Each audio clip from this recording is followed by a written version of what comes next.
Zlurpcast!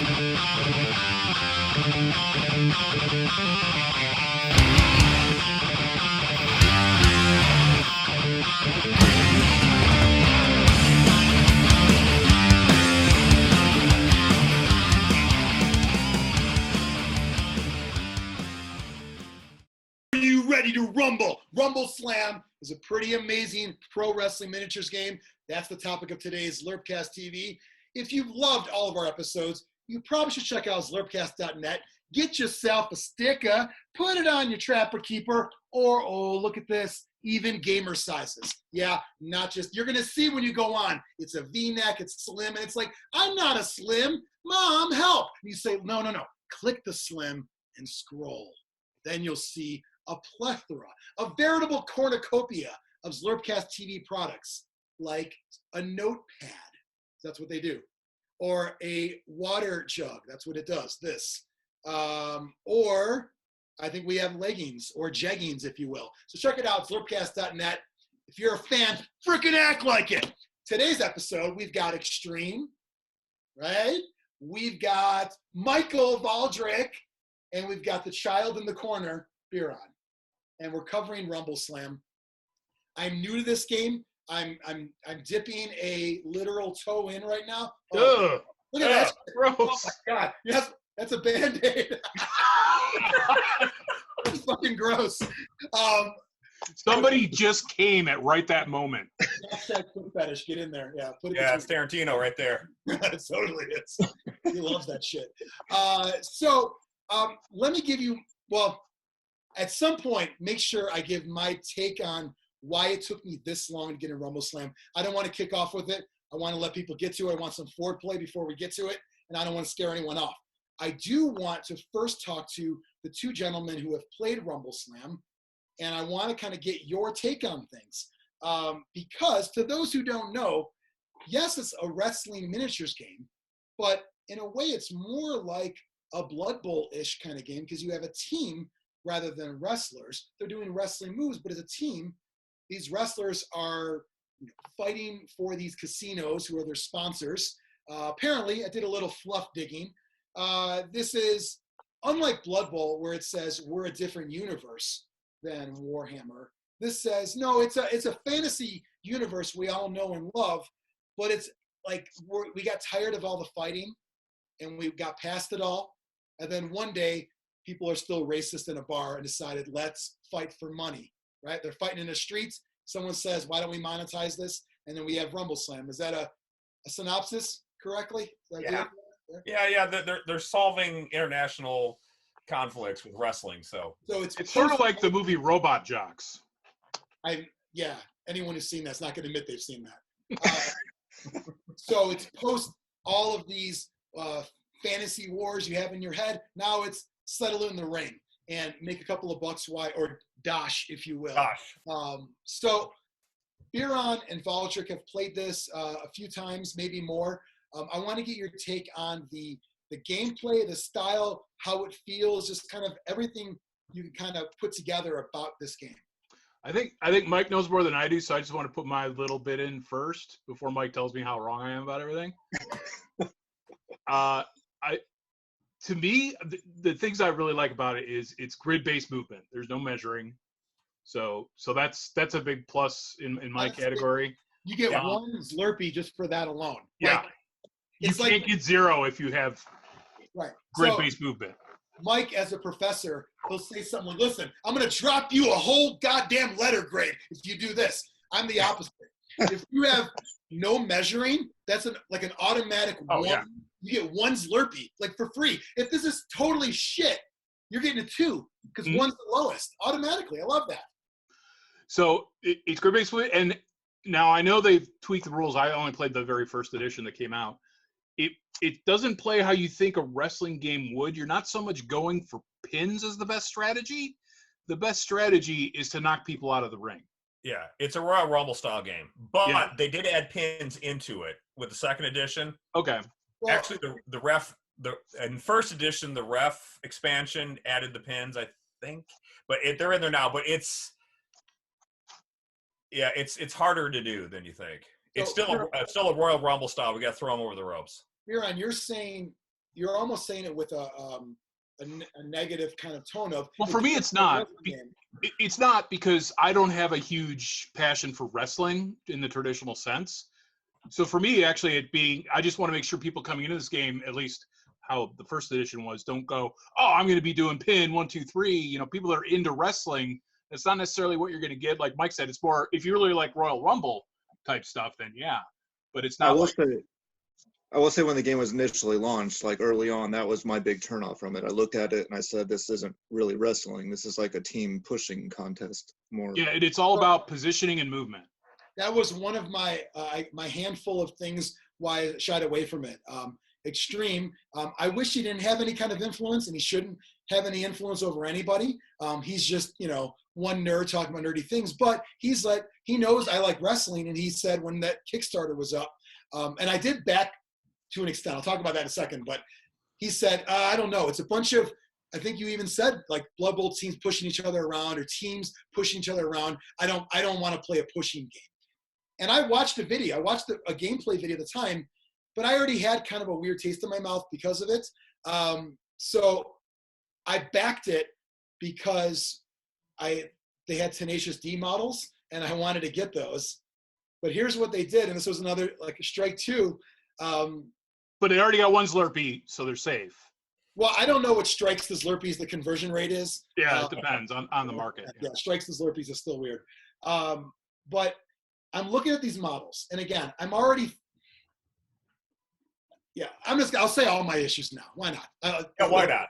I told you now. You're going to do it anyway. So let it out. It's not your fault. It's not your fault. I wanted to make a fucking wrestling miniatures game 20 years ago, and I put together all the shit to do it. It never went anywhere. So I already had like built up aggression towards any possible wrestling miniatures game that would come out.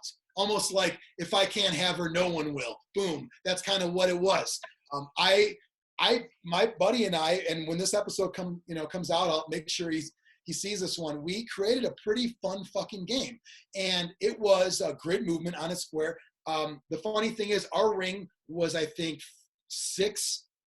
5 or 6. Theirs is 10. So then I saw that, I'm like, wait a minute. So one guy lays down, and he's like only like 1/10 of the ring. And I was trying to make a game. Meanwhile, I get why they did it, because it's teams. You got to have movement. And if this was real life, the ring would be like 5 times the size of a wrestling ring. If you were to scale it up from this game. So I was looking at all these things to poke holes in it, because I'm already mad that, meanwhile, it's fucking like 20, how many years later at the time, like anyone can do whatever they want, but that's just how I felt. So I was already a little irritated, like, I could have done better kind of thing. So then I look at the models, and I think it's cool that they did all these parodies. They look amazing. You got the Ronnie Salvage, like a fat macho man. You got all these, the gun, which is like Hulk Hogan. Got all these cool models. I love all that. So I'm kind of like going back and forth the whole time. During the Kickstarter, I'm really thinking about, should I get in on this? Xtreme then gave me his lackluster review as well. And I'm like, okay, well, then it's like, someone who he doesn't really like either. I trust his opinion on things. But I said, you know what? They got some cool models. Let me just jump in, not for the main game. If it's cool, at the time I thought, hey, if my group back at, I don't know if Grognar was around when the Kickstarter was around. It might have been before that. Might have been Goat era. Might have been Goat era, yeah. I was like, maybe I'll get into it at the time. So I just backed it just to get a couple models, because I saw they had a Jack Black and Kyle Gass Tenacious D models. Like, this is fucking cool, because then I was going to use them in my Tenacious D themed Frostgrave and all that. It's going to be whole. I was going to make them like gods and everything. Had a whole thing planned. Kickstarter happens. It's successful. A lot of people are into it. Whatever. I didn't really pay that much attention. I just want my models. I then see at some point that I don't even pay attention. Again, I was one of those assholes that I don't normally like. I didn't fire and forget. Yeah, I didn't watch the updates because I didn't buy the game. I just want a couple models. I get the models in the mail one day, and they have goat heads. And and I get it. It's like Tenacious D. They kind of had like the devil theme anyway, but I wanted the likeness. And I'm thinking, how could they have all of these from Macho Man to Hulk Hogan to one that looks like E Honda from Street Fighter and Rikishi all in one. Like they have all these like blatant, parodies, and not this one. Tributes. This is just a tribute. What I thought was the greatest models in the world. Yes. And so I send a message over. I don't get anywhere. So then I have to make a post on one of their pages. Then I got their attention because they didn't answer me. And I said, what the hell, man? And they said, well, one of our updates we mentioned, we're going to make a few changes. So they actually did admit that a few things would change. I'm like, well, I don't know. They gave me my money back and they said, keep the models. But that was nice. It was only like $15, but whatever. It was more of a what the hell. I didn't care about the money. I wanted those models. I wanted my own miniature Jack Black. So was it a licensing thing that they couldn't do it, or? Yeah, something happened with those, which is weird though, because you think with wrestling, but they didn't get into it. They just said we couldn't do what we wanted to do on that. They were very vague in their response. I was like, whatever. And they gave me the money back, and then they kept the models. I never really paid attention. I did like that. So TT Combat are the manufacturers of it. Were they the original, or did they buy it? Yeah, they bought it. Yeah. I don't think it was them initially. Okay. So TT Combat now owns Drop Zone Commander, Drop Fleet Commander, Carnival is their name too. Carnival. Don't they also own Donald Roach? Yes, they do. Well, he's I think one of the few, if only, paid U.S. employees. And by the way, if you want to talk tatted up Zlurp Nation members, look no further than Donald Roach. I love that man. Yes. I always thought it'd be cool to get into, but I kept thinking about, again. Get into Donald Roach? Yeah.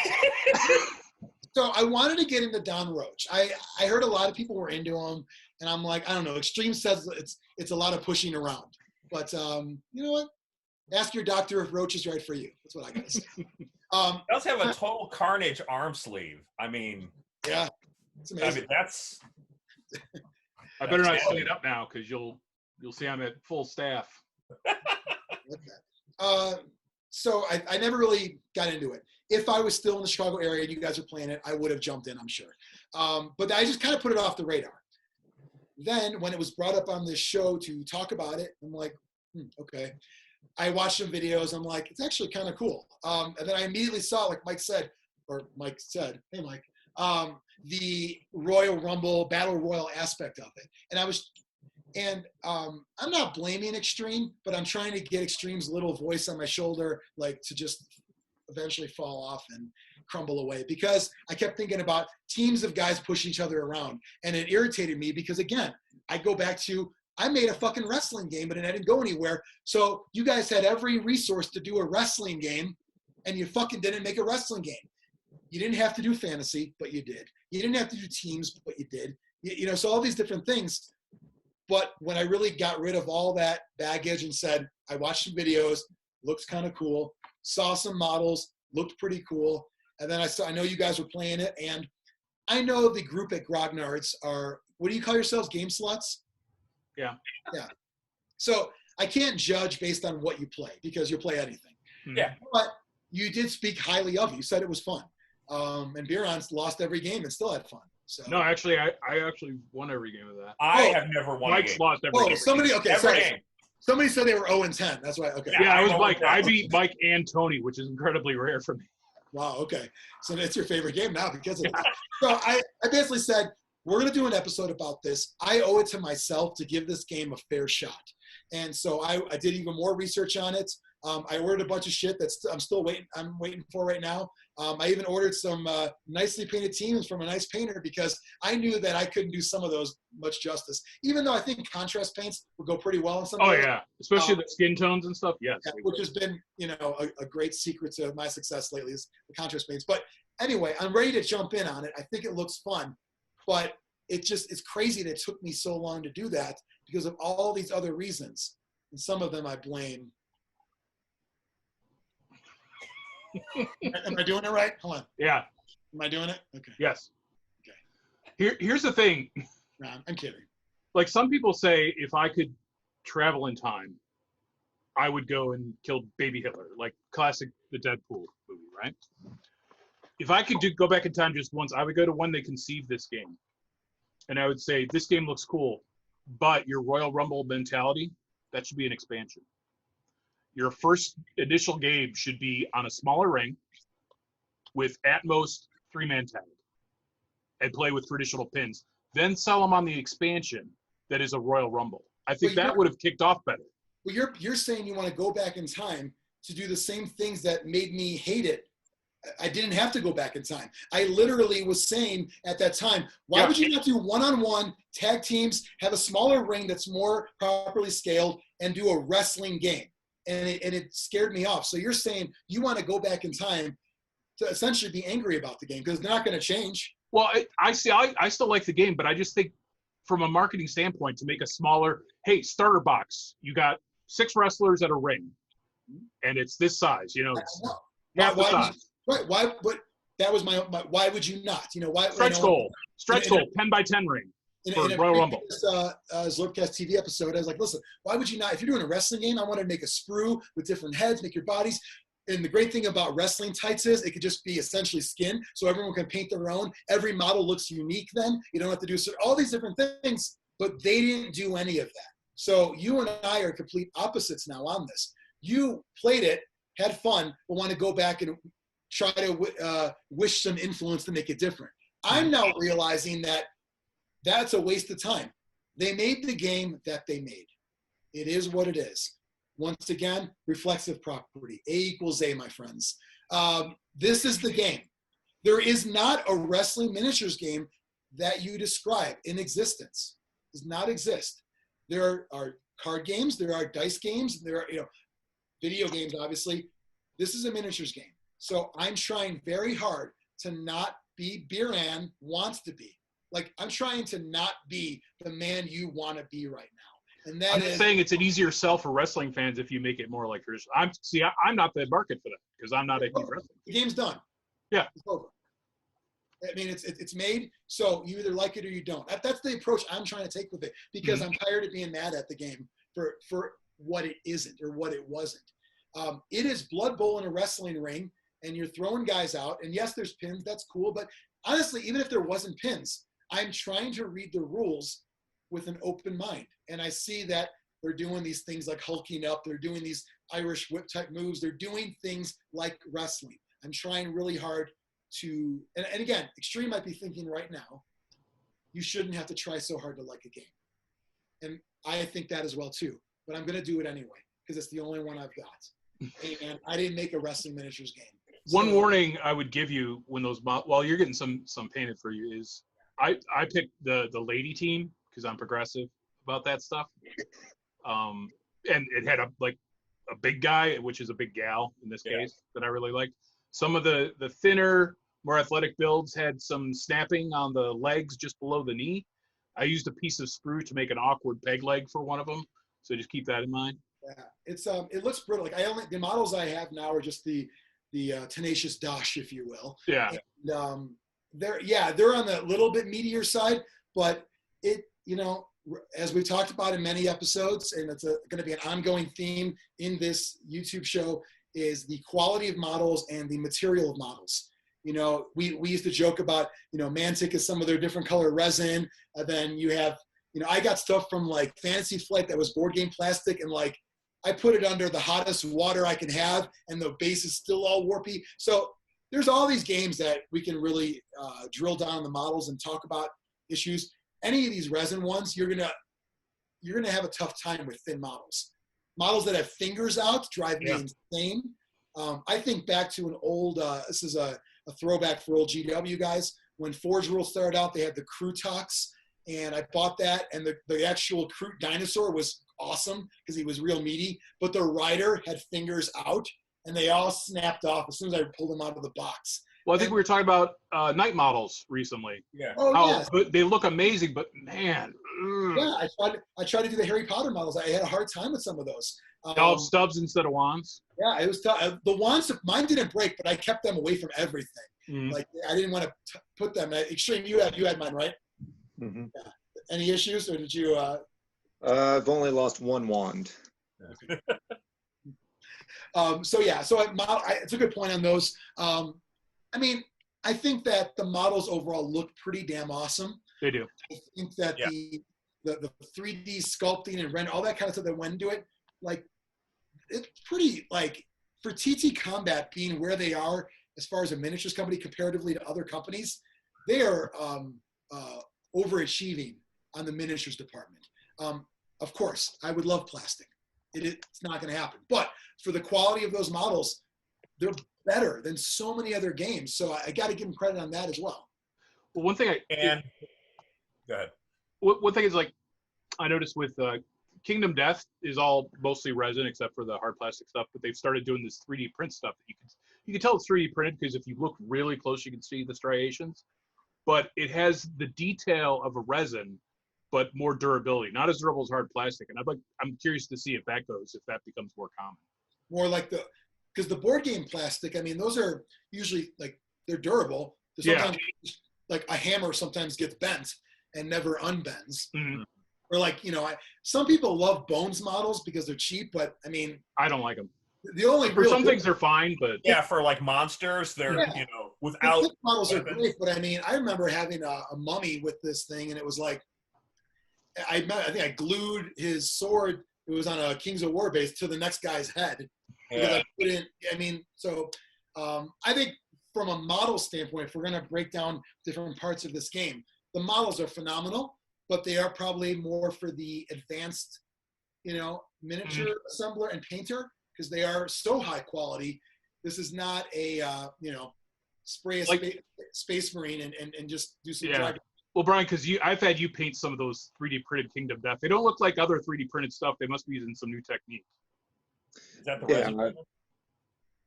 Whatever they're using, it looks great. Yeah. I mean, it's definitely thicker and sturdier than a normal resin.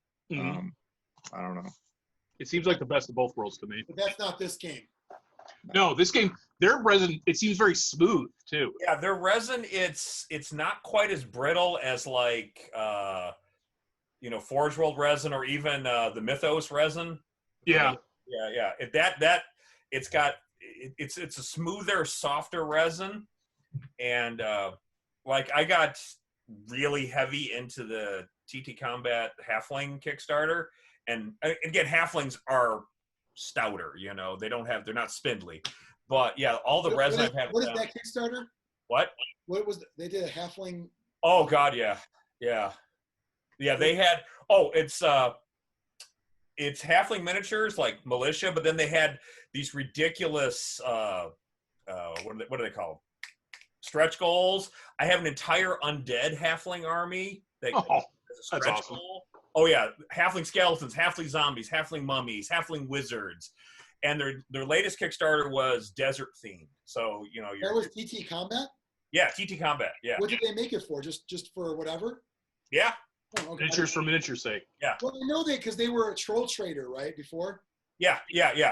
And they weren't a game company really until they started buying out properties. Is that kind of, I don't know. I don't know. Don would know, but. Anyway. But yeah, the amount of models they came out with that initial Halfling Kickstarter and now with the desert one, it was incredible. I mean, I've got Halflings riding cockatrices. I've got undead Halflings riding undead cockatrices. It's just insane. I love the way you say cockatrice. Yeah. Were the cockatrices like half size as well, or were they full size?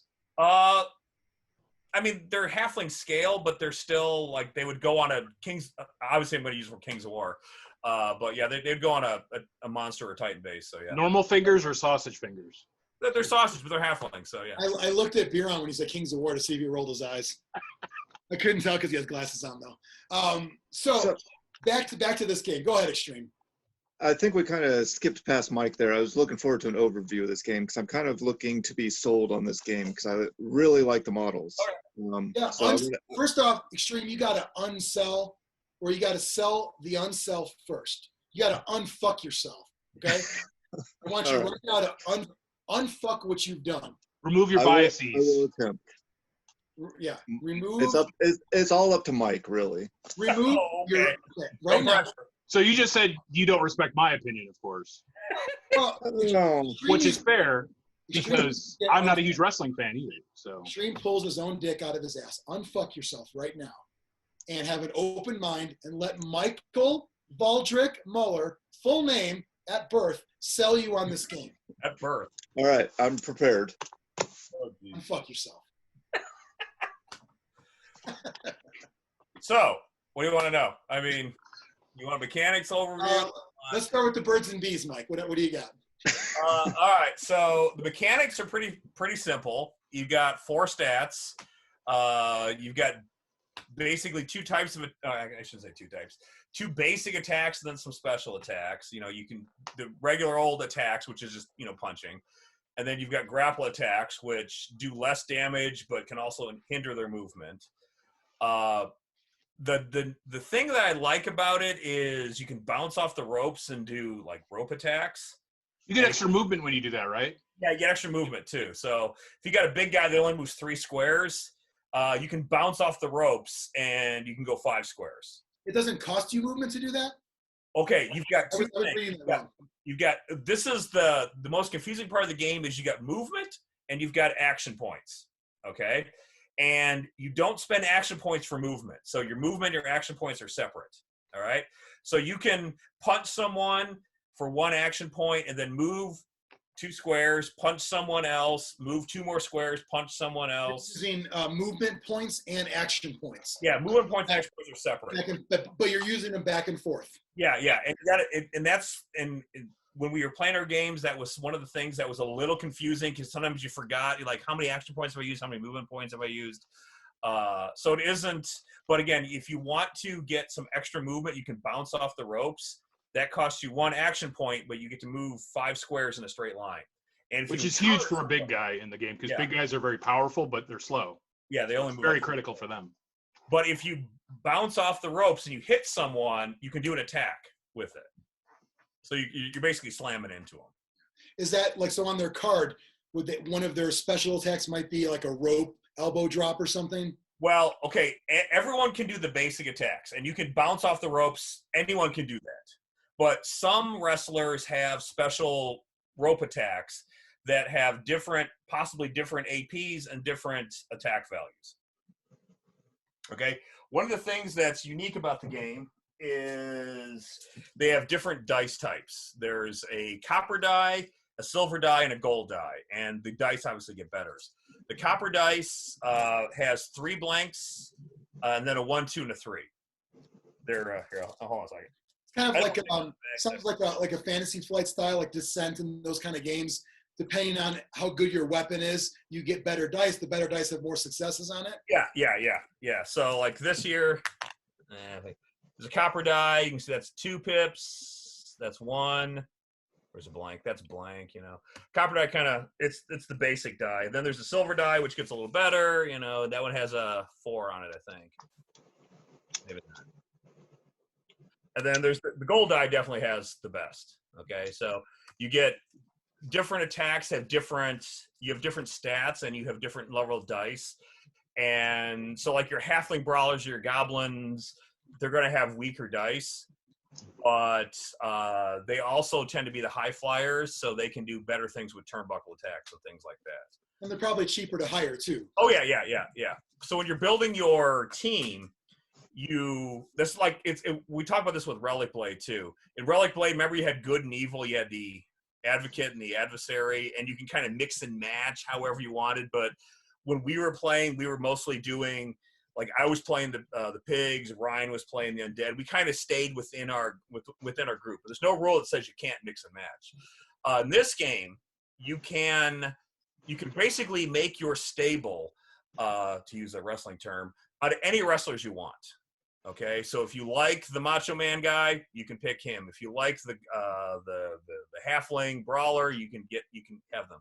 You get benefits if you're within the same. Basically, there's 5 different casinos, so there's 5 different alignments. And the cool thing with that is some of those casinos are 2 races in. Like all of them are. Yeah. Orcs and undead. You would think, when are they ever going to team up? They're actually under the same sponsor, the same casino. Yeah. And if all your wrestlers in your stable or your team or whatever, your army, are all from the same casino, you get a benefit. You get a free inducement, basically. So it's a little bit of a bonus to keep within, the same casino, but it isn't essential. So going back to when you roll your dice, and Yeah. obviously you want successes, and Yeah. the higher up in Yeah. dice type, the better chance you get. What I kind of liked was if you beat somebody, great, you do what you want to do. But when you go a lot over, I think it's 4 over. Beat downs, yeah. Yeah, then you'd either do a beat down on offense, or if on defense you have 4 over, you reverse the move, right? Yeah. That's kind of cool. Yeah. And the dice are, I'm going to put my Tony hat on. Does Tony subscribe, by the way?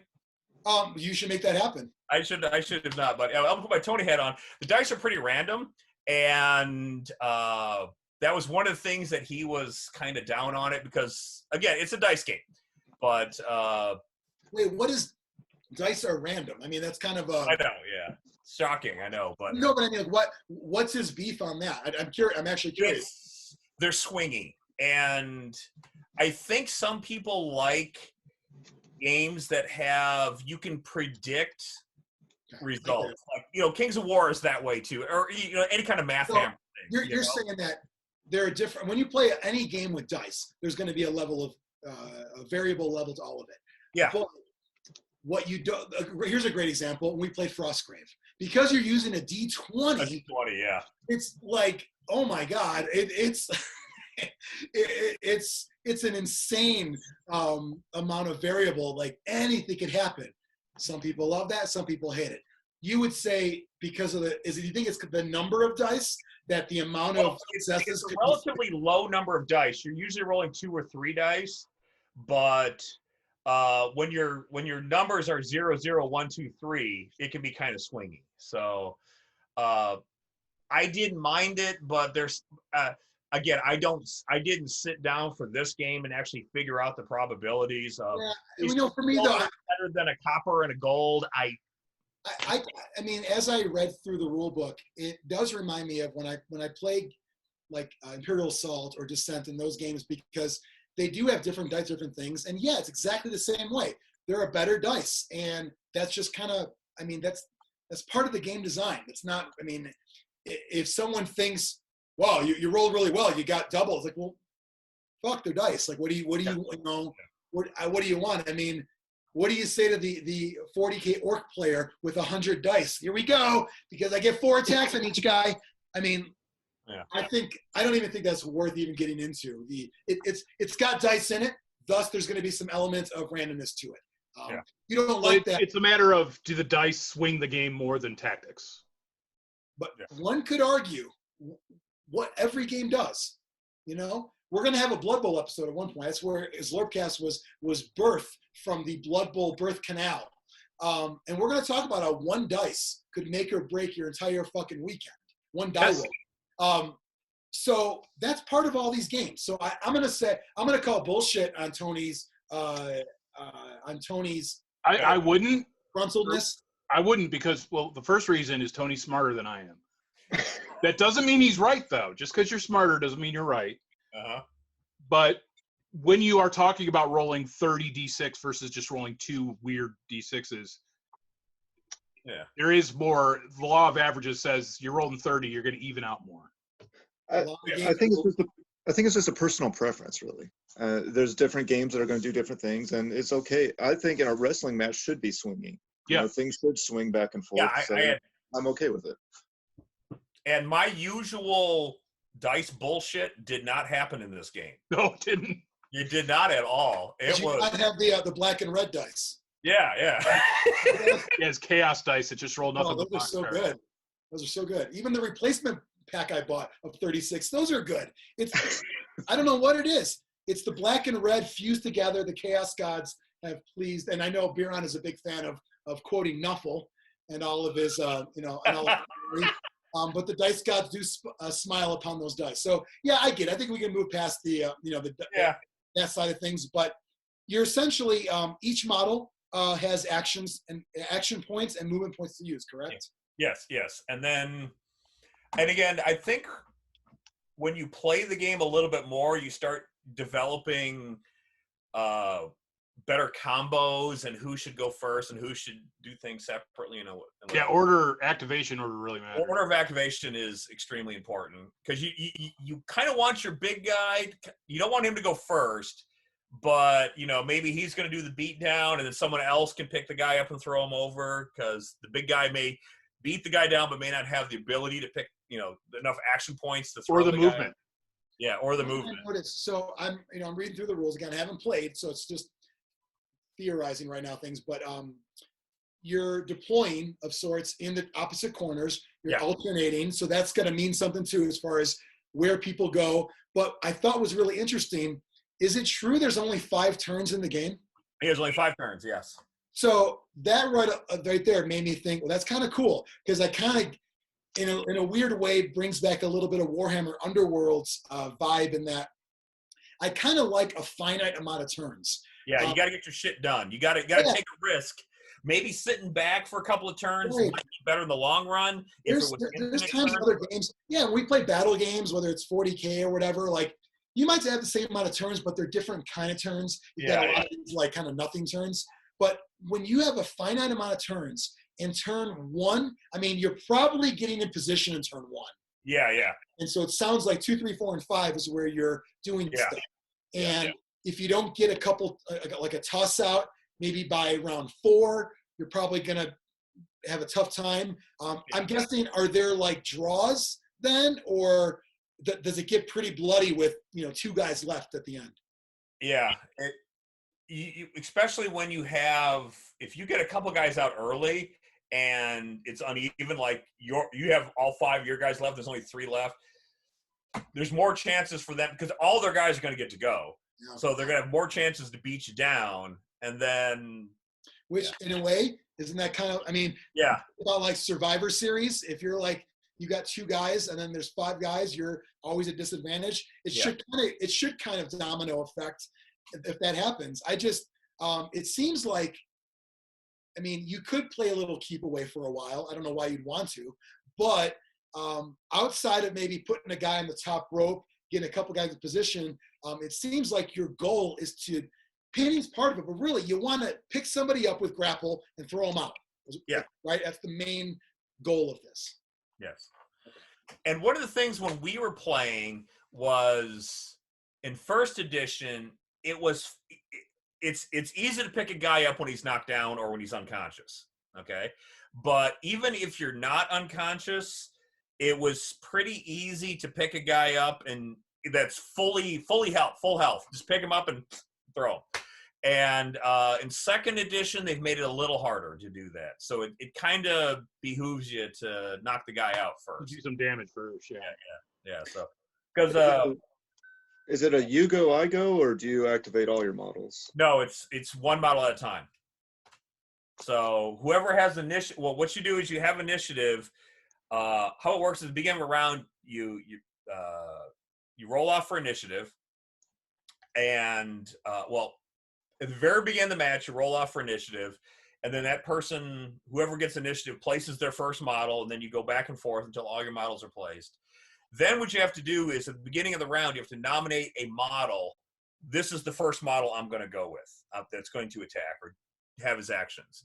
Then you roll off your dexterity stat, and whoever rolls the highest, that model actually gets to go first.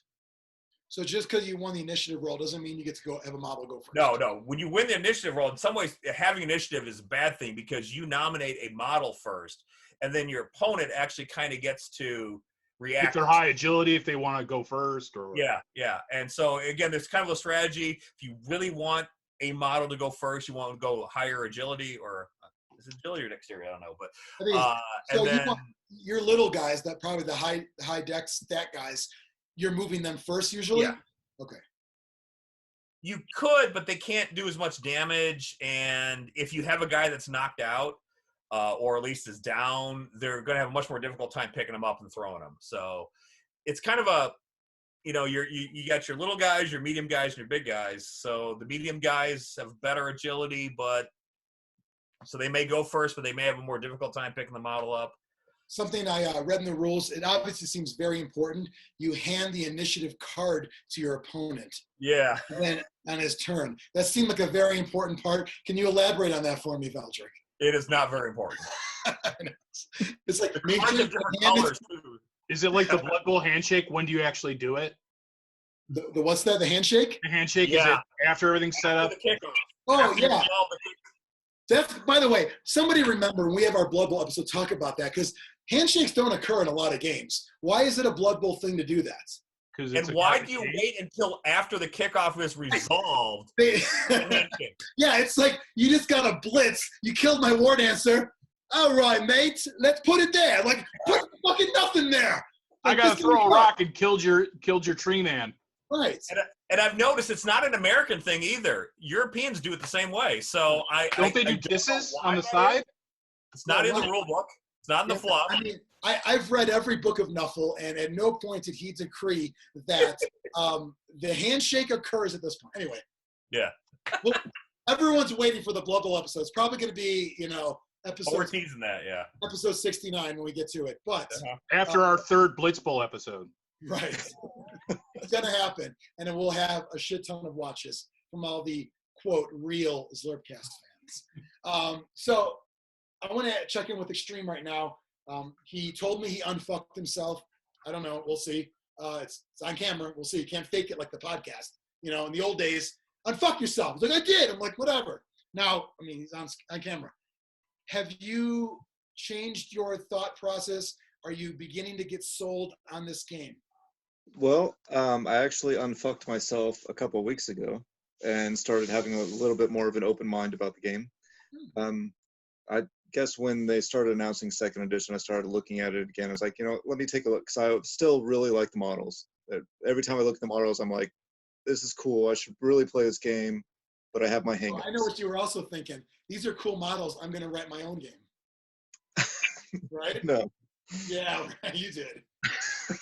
There's a Google Doc somewhere with some fucking rules. There might be.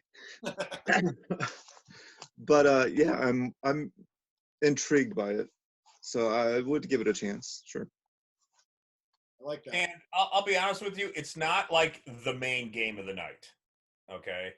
Now, hold on. Let me stop you there. Mike, you and Biran have said this on multiple episodes. Side game. Why do we get why is this a thing? Xtreme gets upset about the beer and pretzels label. You guys have multiple times multiple times have said it's not a game you get into. Biran is we're not notorious saying for get saying into it. it's not a game you get into. What the fuck does that mean? Why isn't it? It's a fast game. It's 30 to 40 minutes. Okay. 15 if it's me and Mike. Well, explain your platforms. How is it not a main game? How is it not a game you get into? Well, okay, so sometimes you've got games that take 2 to 3 hours, and when you go to the game store, when you get there, you start playing, and you play, and you hope you get done before the game store closes. Other games are shorter, which I think is a bonus, not a... But you're not acting like it's a bonus. You're Oh, saying no, I'm just saying it's... you're not acting like it. not You a said- game that I'm going to like some of the 40K games and some of the fantasy games I've played. I leave and I'm exhausted. Hey, local store doing a mega battle. How many turns are we going to get through? 1.5. After all the bean blades have shot. Oh, pack it up, guys. So, but Wait, Mike, you showed Bane's blades moving. They have not moved. No, they don't move at all. great point. They are They're parallel parks. behind that wall, and they're I not moving. misrepresented this. One's mega. on top of a building. So, Mike said the quick game, that's a bonus. But why this? And maybe it's just a mental thing that tabletop gamers got to get over and unfuck themselves, to use the recurring. Yeah. Why would someone like Mike say it's not a main game? Why would someone like Biran say it's not a game you get into? I still don't know what that means. Because it's not exhausting? I don't know why that's... You don't, it's not a commit, like, for instance, someone would say, what's your hobby? We'd say wargaming. Someone would say, oh, my hobby is Warhammer 40,000. No one's going to say my hobby is Rumbleslam.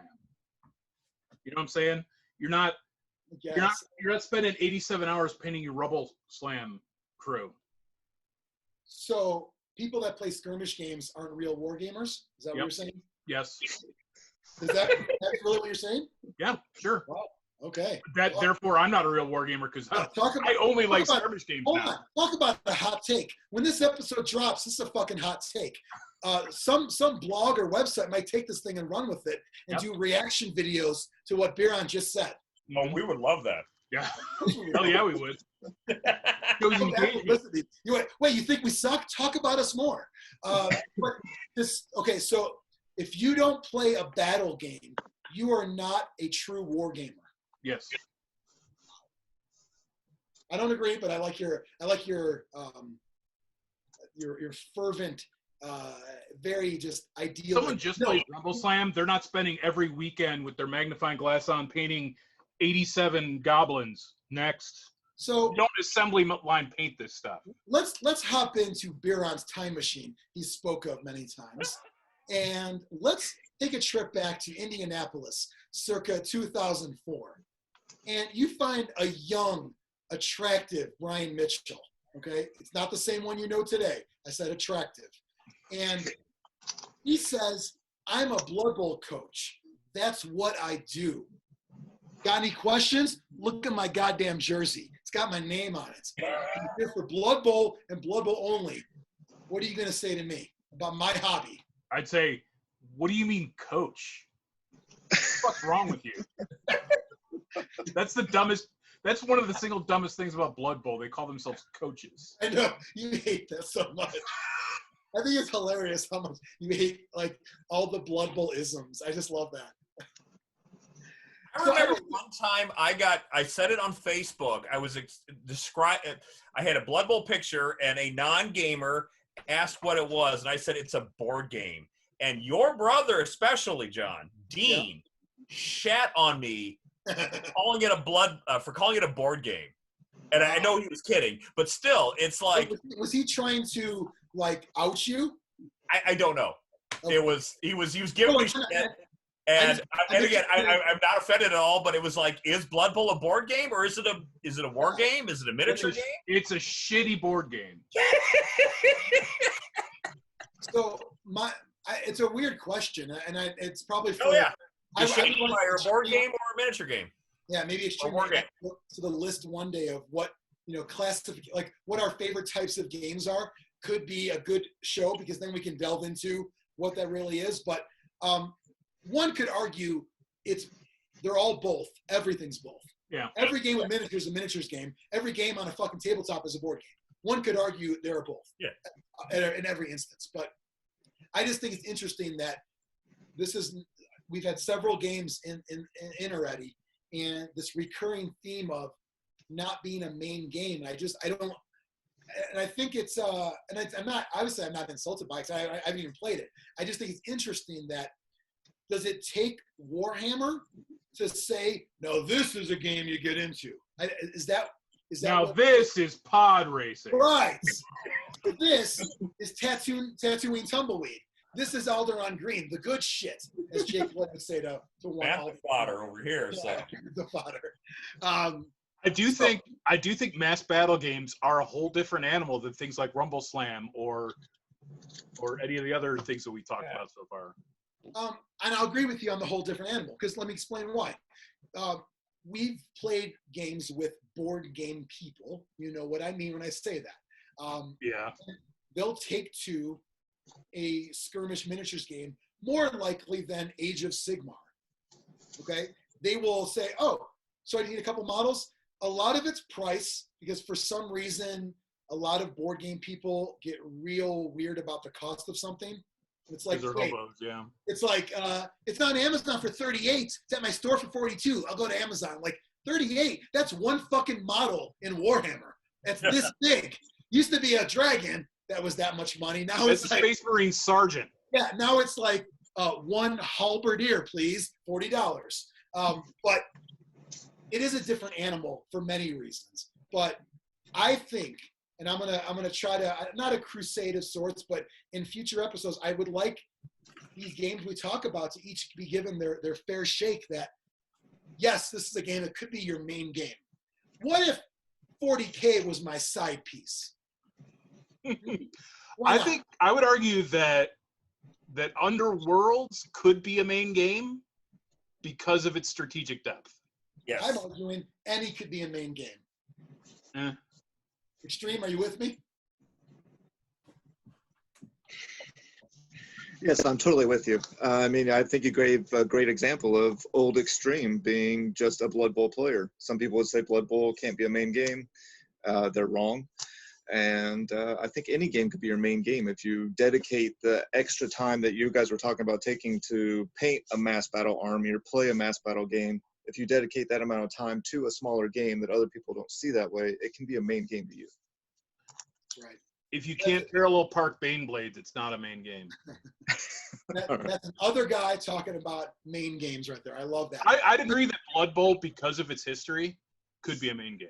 Well, and also the fact that I'm exhausted at the end of the game. Well, I get exhausted from eating. I get exhausted from taking a shit. So now, yeah, I mean, Mike's thing, I mean, a tournament is exhausting no matter what you play. Let's just be honest about that. I could play 3 games of anything and want to be done afterwards. But the Blood Bowl thing's funny because how often would the 3 of us, am I doing it right? Go to a Blood Bowl tournament and then play another game on the side, Dreadball or board games or card games, Super Show, whatever. Therefore, the Blood Bowl's the main, Blood Bowl's the wife, and those are the girlfriends, as they say, the side piece. Biran, though, I know you're caught up on it, and now you're saying Blood Bowl with the history, but any game could be a main game.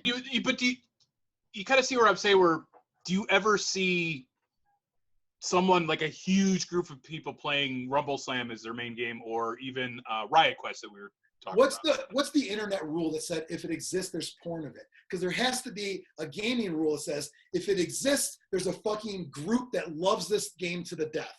I would argue Dreadball Xtreme. Does that? No, you know what? Dreadball.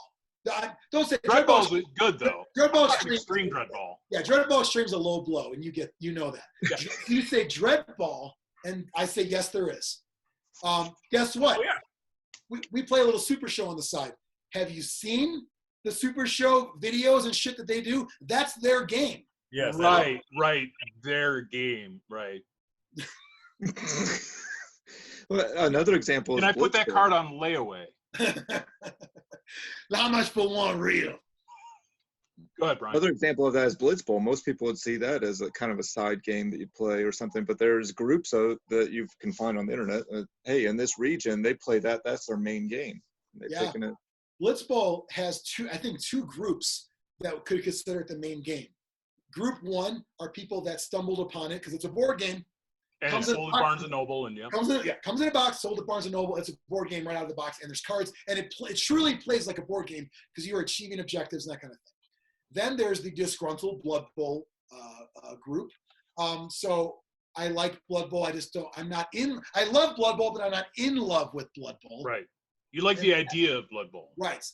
So I like the idea of a girlfriend more than the girlfriend. I like Blood Bowl. So for that, Blood Bowl is great to them. To Blood Bowl loyalists, they look at this game as a side game, if that. They don't even call it an intro game. If you want an intro game, you play 7s, man. No, I'm not going to play 7s because what the fuck is 7s? You can't buy it at the store. You can't do it. That's a game for Blood Bowl people to play a quicker game. But what is the worst thing you could ever see? I would say someone that has a homegrown, built, travel-sized version of Blood Bowl 7s using little like Othello pieces as the players. That's the worst thing I've ever seen. And it's unfortunate because they use marker on the Othello pieces, and now they can't play Othello, which is really fucking crap. We've gotten way off track here, though. We haven't talked about Rumbleslam in quite a while. That is Rumbleslam. You got Othello, and Othello will be on episode 9. The play, we should discuss that as well. Yeah. So I think in regards to Rumbleslam, Mike gave some good mechanical details about it. We talked about the models. What's the longevity of playing this game? Are there leagues? Are there federations? Is there tournaments? How do you see this game being played ongoing in a gaming group? I've seen tournaments. They have tournaments at Gen Con and Adepticon. TT Combat runs those. I've every year I sign up for the Adepticon tournament, and every year I blow it off because it's at a bad time, that's on me. But it's in a bad neighborhood. Yeah. There didn't seem to be like Blood Bowl. Your players get, you get skill points, or you get SPs, and you can use those and advance your players. They don't quite have that for Rumbleslam yet. I don't think. Do you want that? What? So Blood Bowl, you can play a few different ways. I know. Yeah.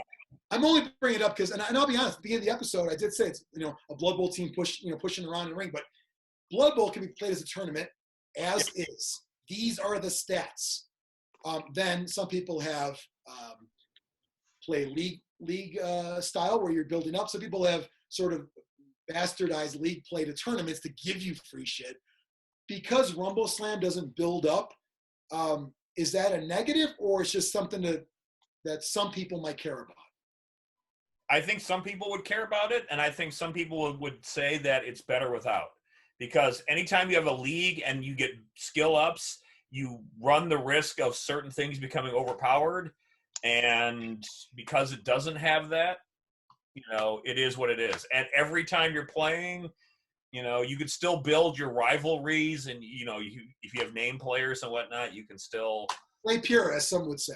Yeah. No skills. Yeah. I think that's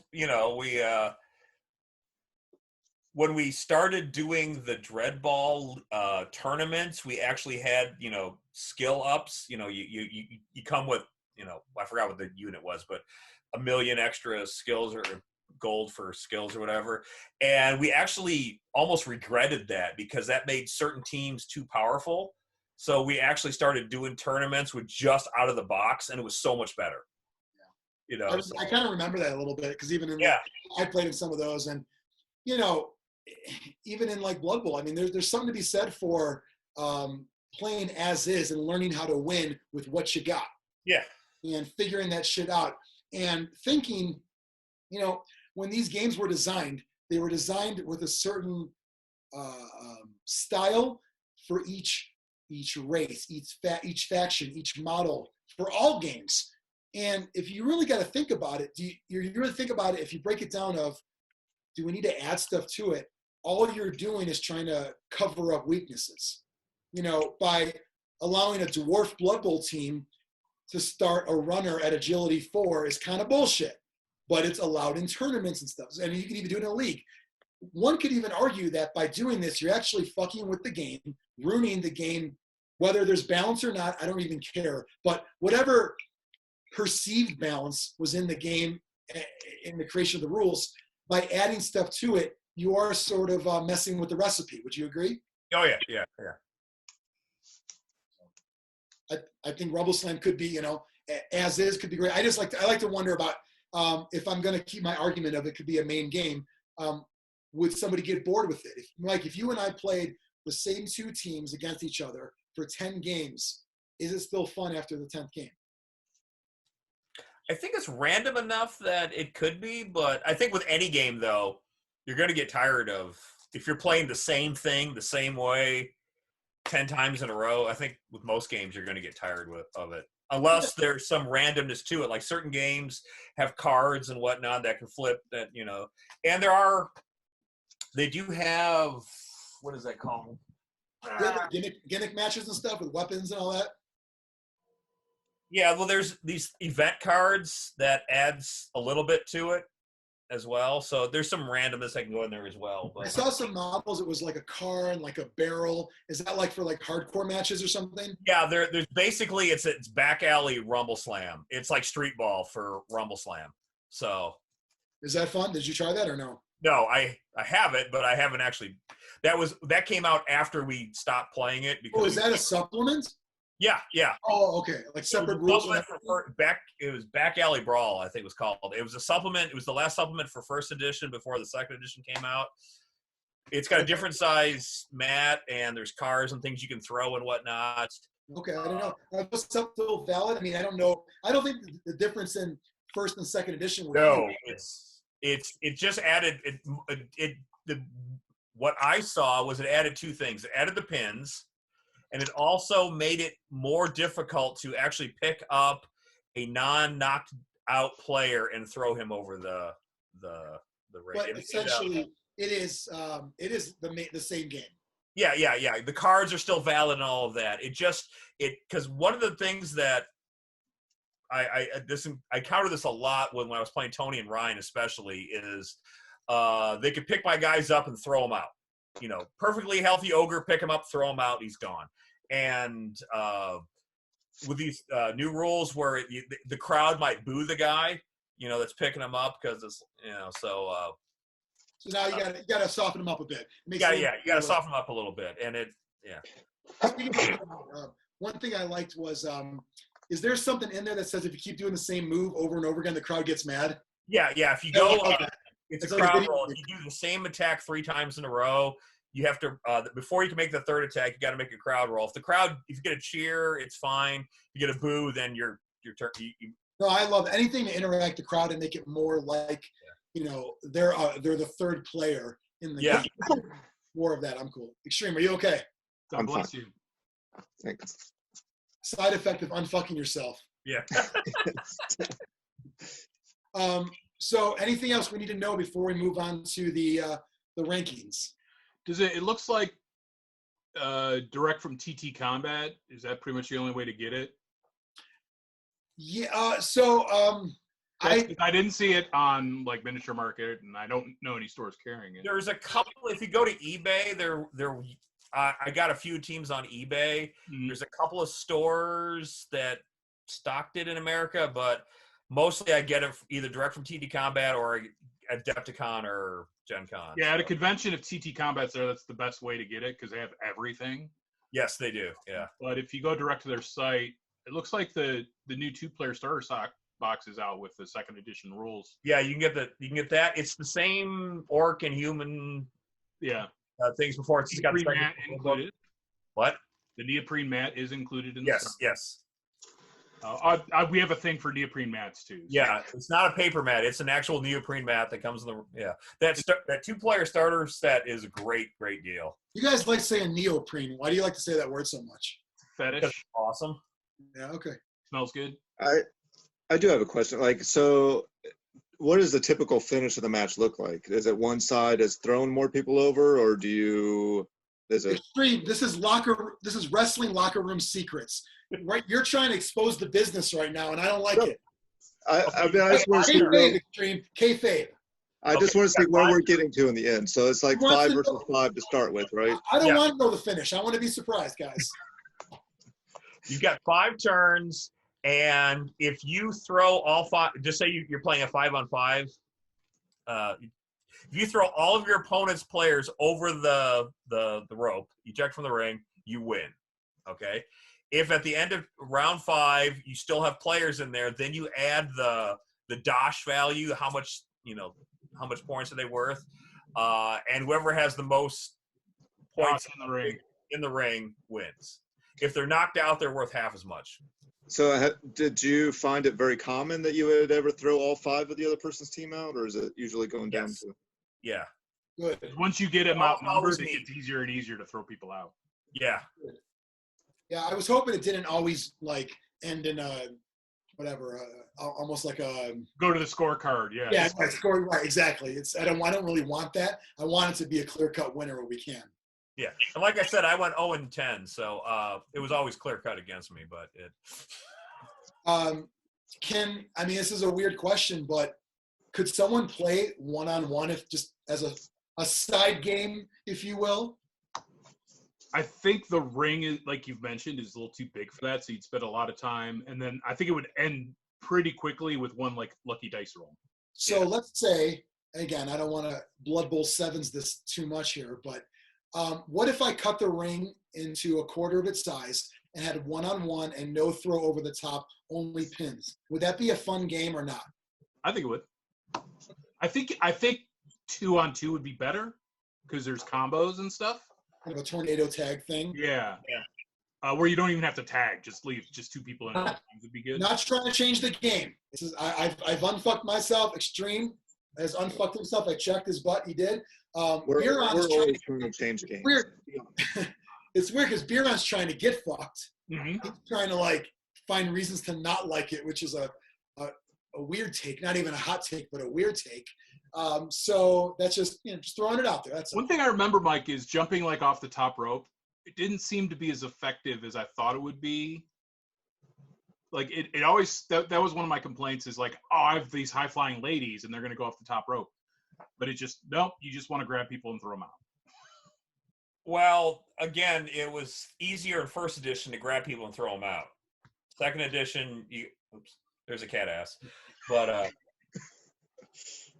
you ever wanted to fuck yourself, there's a cat ass. So, but yeah, it's a little bit harder to actually do that now. There are still some attacks like the Minotaur guy. He automatically picks you up with the attack, so you're already up. Mm. But it's still, to throw them out, you got to make that crowd roll unless they're unconscious. So, so you can beat them up till unconscious and then easily throw them over. yeah, if you can pick them up, you can throw them. Yeah, If they're unconscious, it's pretty easy. yeah. As You would basically got to roll your attack stat, and it's at their. Each model has a weight. It's 1, 2, or 3. Basically, it's your goblin halflings are 1, your humans and orcs are 2, and your big guys are 3. If they're unconscious, you just need your weight minus 1 successes. So it's not that hard. But it's still. I mean, I've failed multiple times, so it's not like it's automatic either. I'll if that's it, I'll close with a controversial question. Does this scratch the itch of looking for a wrestling miniatures game? Yes, but if you're a hardcore wrestler, I think you're going to find it lacking in certain, like, you're not going to have pile drivers and, dragon screw kicks and things like that, super kicks and stuff like that. It's just attacks. You can make your own fluff for it, but I think there's not enough specialization that if you're a hardcore wrestler, you're going to find yourself wanting more. If you just want a wrestling themed, skirmish board game, whatever, that plays in under an hour, then yes. Do you think having fantasy as the setting probably helps? Because I mean, if it was human on human and you had like wrestler like stats and skills and all that, then you really want it to be what I try to do, what we all kind of think. I think having orcs and Amazons and dwarves and elves, it gets you out of the mindset pretty quick, and it probably helps you enjoy it then, right? That helps. I also think if you had just humans, it would really benefit more from a license. Well, if it was humans only, then you'd have to actually do like real specialization, like Mike said, like a licensed version of this would do amazing. Yeah, well, they don't even have this one in stores as is, so I don't think you're gonna. I'm not saying they would do it, but I can't believe they haven't farmed that out or some Kickstarter for WWE miniature board game. Well, they've done some, right? Xtreme. What was that one? There's a few different ones, but it came like in like it was like almost like not a garbage can. That was Muscle Men, right? But it was like a ring, and they were all in there. Those were WWF figures, right? Yeah, they've done a few. There was one, I don't even remember what it's called because they've all been garbage. There's one that came out the same time or the same year that I discovered Super Show. I ended up buying it. And I remember actually playing at your house. We were going to play that, and then you showed me Super Show instead, and we went all in on that. Yeah. So, it's kind of funny. The licensed stuff usually, like especially with WWE, it's never. They get lazy. Yeah, there's never any substance there. The only thing they've ever done was Raw Deal that actually had something there, and that was a fun game. I like playing that. They probably had someone else do it all and put their name on it because it was too good of a straight up card game for real card gamers. But I get for this, it could help. But what again in the trying to be open minded, the fact that it's fantasy, it's honestly really helping me get attached to it and not think of it as in this this unattainable game that I wish existed, and I'm trying to make it that. Yeah. If it was all humans, I probably would. I probably would try to like just make up my own shit. But the fact that there's all these races, there's all these fun parodies, and like Macho Man's a dwarf, Hulk Hogan's an orc, so they're not even human anyway. They even have Dragon Ball Z parody characters. Dragon Ball Z in there. There's a bunch. There was like I said, direct Street Fighter ripoff. E Honda. Yeah, but Orkishi, that was you're Orkishi. So I wonder if he has a sting face. Hopefully, but I don't know. I think after giving it a really good second look, I think it looks pretty fun. I've watched a good amount of videos, even with Biran's favorite thumb ringers as well. Was your favorite video, guys? Now, when you watch that, the thumb ring guy rolled out of his ass a few times. He did, yeah. It's the thumb ring. It affects the spin. What's funny is the guy he was playing looked like a regular old wrestling fan. If it was the normal guy he plays, I don't know. There might have been a fist fight after some of those rolls. Yeah, because it was like, I'm going to roll 3 silver, and he rolls a copper and wins. And it was like, and the guy was getting a little pissed, you could tell. So. He was, yeah. Yeah, the other guy that he plays with usually is such a sourpuss. Oh, that guy, I know. That guy, I mean. He looks like a cat that smelled something weird all the time. I'll let, since I'm not part of the Biran and my gaming group anymore, I'll let you guys determine which of your group is that guy. You can figure it out, though. Yeah. I have my ideas. So let's talk about wrapping up Rumbleslam. 2 guys who have not played it but think it looks interesting, and a second look. 2 guys who have played it, had a lot of fun playing it. We all agree the models are top-notch. Yes. We all agree that, unfortunately, distribution is yet another issue with this game, much like many of the other skirmish games. I will say this, just as something that's popped up. Unlike a Relic Blade or something, those games need help selling it. You need to be a gaming group to get into it. Because this is a wrestling game, it might get, if it was in a game store, which I know is already a long shot anyway, if it was in a game store, kid and his mom goes in, they're looking at Warhammer because they got a demo from somebody one day. They see that on an end cap, that might be an instant purchase because it's wrestling. So they got that going for them, which is nice. Well, I mean, they have the art on the cover itself, help sell it. And... Right, it's going to help. If it was in a store, it might sell. And unlike a lot of games, it's a true 2-player starter. Yeah, I love that. It really is. And it's 45 pounds, and I just checked, that's under $60 US. Yeah. And if you get it at Adepticon, it's 50. At any of the cons, that's one good thing too. If you go to a con, they have con sales. Each team is $25. The starter set's 50. Very bring cash, wink, wink. Yeah. Always bring cash to cons. Yeah, that's another one. That was our fight on a Sunday. We all said, like, take a fucking shower. None of us said bring cash, but that is a big concept. How much for cash? That was the weirdest thing. I was at last time at Adepticon, I was buying like some scenic bases. And he goes, it'll be $30. I'm like, how much for cash? And he just looked at me blankly. $30? I'm like, did you understand that goes in the other pocket? You just said, listen, you're new. I get it. Yeah. I've been doing this since Milwaukee. Let me talk to your dad. Put your square swiper away. Right. Open up your pocket that the IRS doesn't know about. 30, it comes to 30. I don't know. There's no tax for cash, okay? Yeah. No tax and a little bit of something. Yeah. Yeah.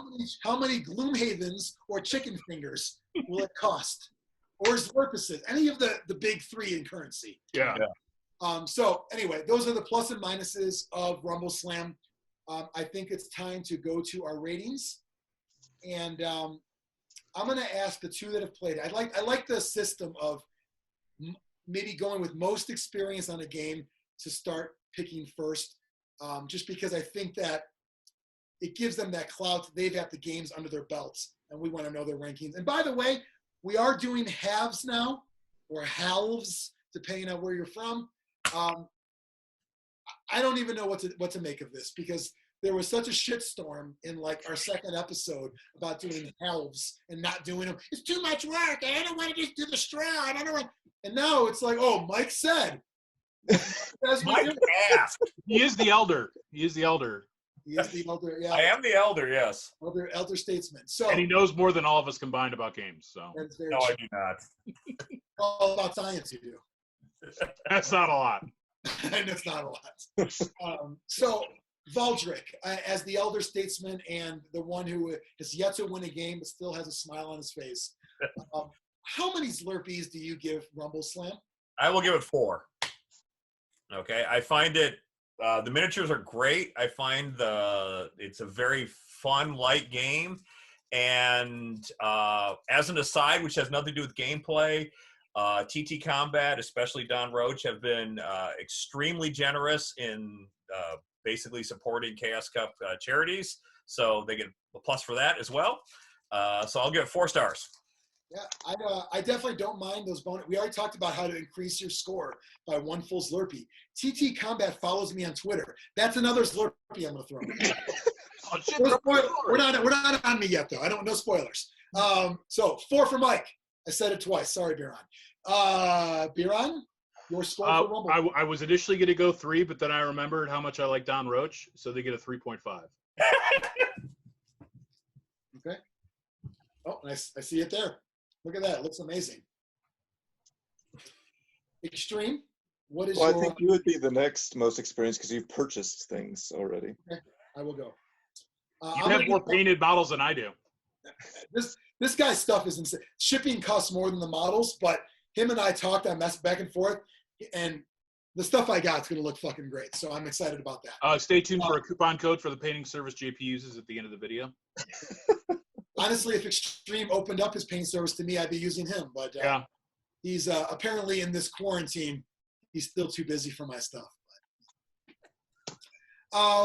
Save that for the painting episode. This is, for me, going to be a first. It's going to be a first in that I've yet to give a game I haven't played higher than 3 stars. Zlurpees. Stars. What the fuck are stars? Zlurpees.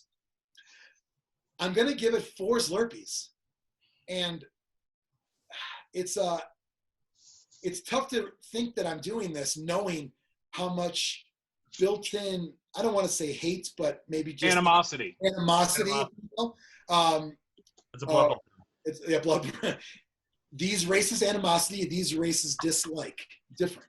I had animosity, but it was all completely unwarranted. I should have taken it for face value of what it is and not let Xtreme sway me in any way, because Xtreme doesn't know anything, okay? He doesn't know any more than I do about anything. So why did I say, he said pushing guys around, so I don't like pushing guys around. And then it also triggered me wanting to make this game, and I got mad and said, fuck this game. And also the Tenacious D figure situation. All these things, it's in the past. It's in the past, like old Zlurpcast episodes. Nobody wants those anymore. Could I get that? They're fucking gone. They're gone. I took the hard drive, I took a shit on it, and then I threw it away. It's gone. You squashed that beef. I won't say it, because I can't say it again. I've gotten better at spotting this stuff. So, Xtreme. I'm going to give it, I'm open to it. I think I'm going to buy the 2-player starter and give it a try. My caveat is I'm hopeful and optimistic, but right now I'm going to give it a 3. All right. That's fair. I was hoping you wouldn't go lower than 3. And I think, when we talk about games we haven't played, those of us who are in that boat, when we get to these episodes, we got to be real careful, because we're prejudging it in a way.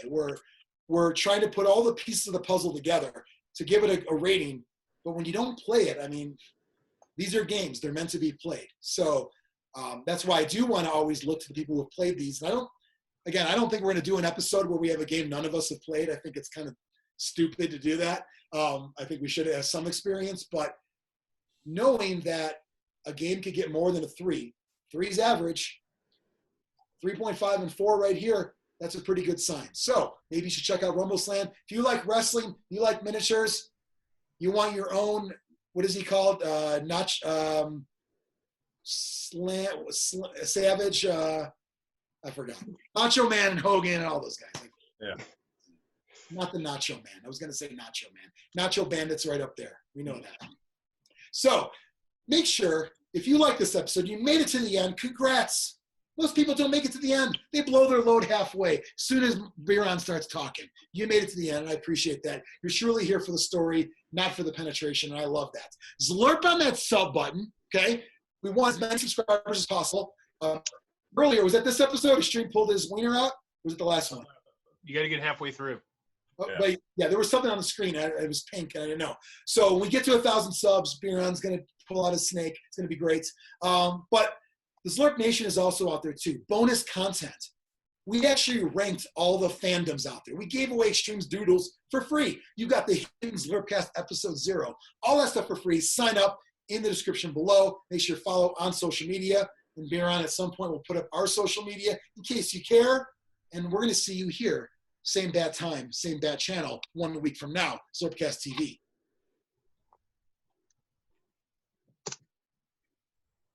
Ooh. Looks like Marcellus won.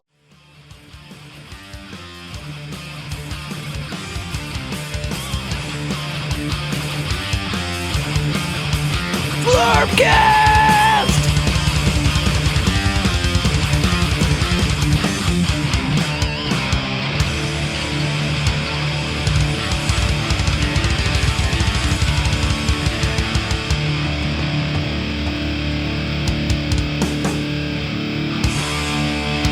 Brought to you by McMurdy's. Ba-da-ba-ba-ba. I'm loathing it.